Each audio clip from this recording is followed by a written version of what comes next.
Ok, donc ça c'est la dérivée discrète d'une suite, comme dit dans la précédente vidéo.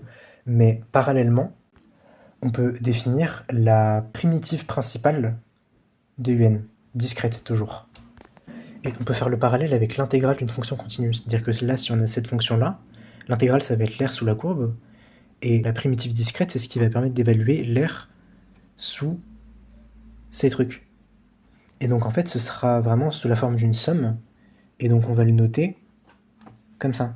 Et donc ce sera la somme pour k allant de 0 à n-1. Attention, n-1, c'est important parce que sinon on prend un truc en trop, parce que là on va jusqu'à n en allant jusqu'à n-1. Et de donc uk.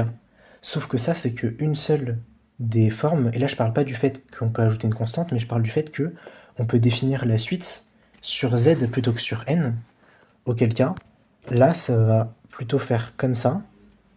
Et donc ça c'est si n est strictement positif, sauf que ce sera 0 si n est égal à 0, mais aussi somme de k allant de n à moins 1 des k si n est strictement négatif. Et tout ça, évidemment, on peut ajouter une constante. Je vais dans une prochaine vidéo résoudre ce problème en utilisant exactement ce qu'on vient de voir. Essayez de le résoudre sans ou avec. Dites dans les commentaires si vous arrivez à le faire. Et vous verrez bien la prochaine vidéo.